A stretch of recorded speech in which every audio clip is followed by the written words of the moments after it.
Community organisation जो आपको बताया गया है, यानी कि जो सामुदायिक संगठन होते हैं उनके क्या प्रिंसिपल्स होते हैं, क्या उनके सिद्धांत है, या ये जो कम्युनिटी ऑर्गेनाइजेशन है उनके प्रिंसिपल पर जो है काम करता है, उनको आज हमें देखना है। इससे पहले जो आपने देखा था टाइप्स के कौन से होते हैं कम्युनिटी ऑर्गेनाइजेशन के। इसके बाद जो आपका सेकंड क्वेश्चन जो आता है वो आता है आपका प्रिंसिपल्स ऑफ कम्युनिटी ऑर्गेनाइजेशन या सामुदायिक संगठन के क्या सिद्धांत जो है वो होते हैं। तो इसमें सबसे पहला जो आपका सिद्धांत जो है होता है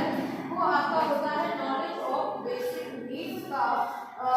इसको हम हिंदी में जो है बोलते हैं मूलभूत आवश्यकताओं का सिद्धांत, या सकते हैं जो भी आपकी बेसिक नीड्स है उनको लेकर के जो है क्या जो है ज्ञान होना चाहिए। तो एक इसका एक सीधा से रीजन होता है कि जो कम्युनिटी ऑर्गेनाइजेशन होता है उसका एक मुख्य जो है कार्यकर्ता होता है और उसका काम होता है लोगों को सबसे पहले उनको जानकारी देना कि उनकी जो मूलभूत आवश्यकताएं हैं उनकी जानकारी जो है देने का काम वो एक्सटेंशन वर्कर है वो करता है। यदि इसमें दो चीजें जो है निकलती है, एक तो या तो स्वयं को पहचान कर सके, इतनी जानकारी उनमें डेवलप कर देना या इतनी नॉलेज उनमें जगा देना जिससे जो है वो अपनी उनकी आवश्यकताओं के बारे में जाने, जो उनकी बेसिक नीड्स हैं इसको लेकर के, कम्युनिटी डेवलपमेंट को लेकर के, यानी जो सामुदायिक विकास किस तरीके से होगा जब समुदाय के लोग अपनी अपनी आवश्यकताओं के बारे में जानेंगे, जो भी नीड्स होंगी वो नीड्स के बारे में जो है वो जानेंगे। तो इस तरीके से आप देख रहे हैं कि बेसिक नीड्स की जानकारी देना भी जो है एक एक्सटेंशन वर्कर काम होता है, तभी कोई ऑर्गेनाइजेशन अच्छे से ऑर्गेनाइज हो सकता है। इसके बाद दूसरा पॉइंट निकल के सामने आता है वो आता है सेल्फ डिटरमिनेशन का, जिसको हिंदी में बोलते हैं हम आत्मसंकल्प। तो जो सामुदायिक संगठन का जो कार्य करता है वो लोगों के प्रति जो है आत्मसंकल्प का जो है एक जो पॉइंट निकल के आता है कि जो खुद से या सेल्फ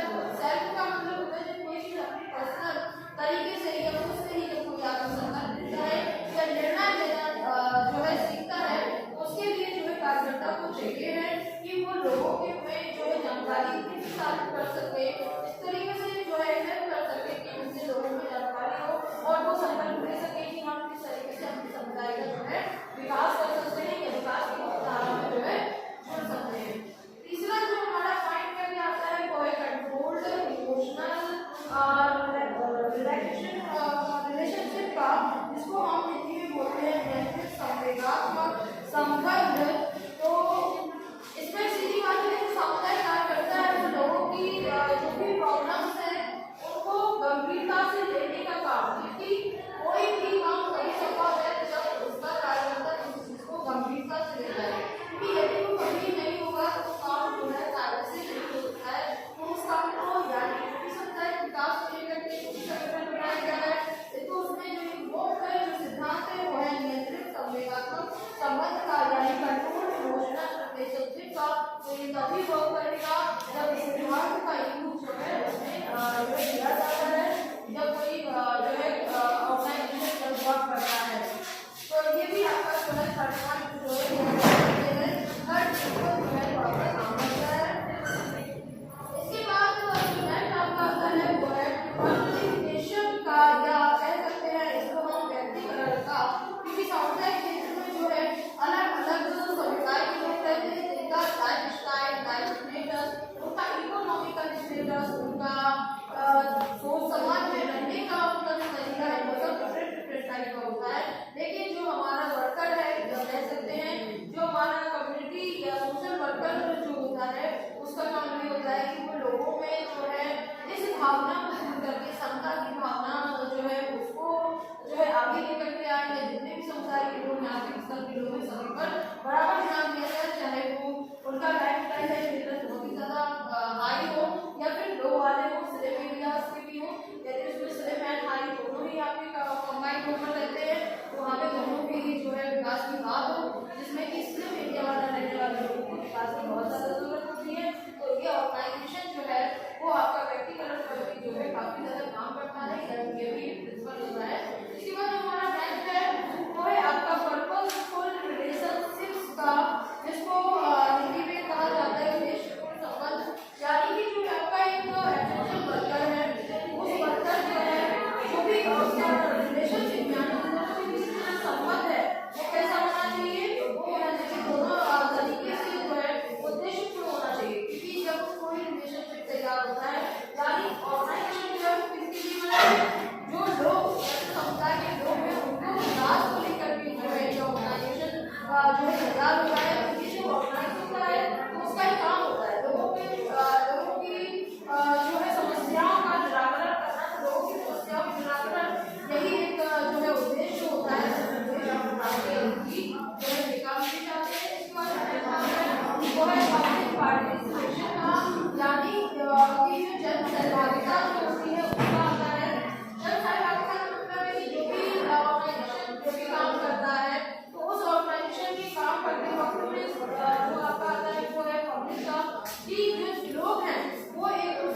पर्पस था लोगों का विकास करना, वो भी जो है कंप्लीट हो सके। तो पब्लिक पार्टिसिपेशन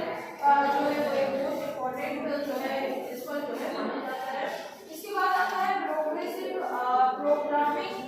एक्सपीरियंस का, यानी गतिशील कार्यक्रम संबंधी जो अनुभव है उसका। तो क्या हमें कोई भी ऑर्गेनाइजेशन काम करने से पहले कोई ना कोई प्रोग्राम हो सकता है पहले भी ऑर्गेनाइज कर चुका हो, यानी कि मान लीजिए वो होता है दहेज प्रथा, ये भी एक जो है समाज की बहुत बड़ी जो है प्रॉब्लम के रूप में हमारे सामने आती है, क्योंकि कहीं ना कहीं ये आज भी हर जगह जो है फैली हुई है, चाहे छोटे तबके के लोग हो चाहे बड़े तबके के लोग हो, उनको दहेज संबंधी जो आपका एक कह सकते हैं कुप्रथा है वो आज भी चल रही है। तो उसकी समाप्ति के लिए ऑर्गेनाइजेशन काम करता है, लेकिन पूरी तरीके से काम कब करेगा, जब लोग उसमें जुड़ के रहेंगे और इससे पहले जो प्रोग्राम बनाए गए थे उनका अनुभव के साथ में एक्सपीरियंस जो उनका था कि जो हमने पहले प्रोग्राम किया था उस प्रोग्राम का क्या निष्कर्ष निकला था, तो उस निष्कर्ष को लेकर के जो है वो नेक्स्ट जो आपका प्रोग्राम जो अप्लाई कर रहे हैं तो उसमें इस तरीके से ये जो है काम करेगा। तो एक्सपीरियंस जो है वो बहुत ही ज्यादा मस्ट हो जाता है, जब आप कोई नया प्रोग्राम करते हैं तो एक्सपीरियंस उसमें जुड़ जाता है तो वो काम सफल होने के चांसेस बहुत ज्यादा बढ़ते हैं। इसके बाद एवल्यूशन जो आता है जिसको हम मूल्यांकन कहते हैं, तो जब कोई ऑर्गेनाइजेशन जब कोई काम फिनिश करता है पूरा कर लेता है उसके बाद उसकी दोबारा से चेक करना कि जो भी हमने उद्देश्य था या उद्देश्य की प्राप्ति हुई है तो कितने परसेंट जो है सफल हुई है, कितने परसेंट असफल हुई है, क्या कारण थे जिसकी वजह से कुछ चीजें जो है ठीक से काम नहीं कर पाई, जिससे कि क्या होगा कि नेक्स्ट जब हम कोई प्रोग्राम बनाते हैं तो उस समय ये हेल्पफुल हो जाता है कि जो भी कमियां थी वो नेक्स्ट में ना रहे और कमियों को जो है दूर किया जा सके। तो ये आपके कुछ पॉइंट्स थे या पॉइंट्स क्या सिद्धांत थे आपके कम्युनिटी ऑर्गेनाइजेशन के। तो इसमें आपका जो नॉलेज ऑफ बेसिक नीड्स का, सेल्फ डिटरमिनेशन का एंड कंट्रोल्ड इमोशनल रिलेशनशिप का, साथ में आता है आपका personification and purposeful relationships and public participation and progressive programming experience and last evolution. तो ये आपके कुछ पॉइंट्स हैं, इन पॉइंट्स को आप लोग जो है बहुत अच्छे से जो है समझ लिया होगा। तो इनको आपको एग्जामिनेशन में किसी प्रिंसिपल से जो है पूछे जाने की संभावना बहुत ज्यादा होती है। धन्यवाद।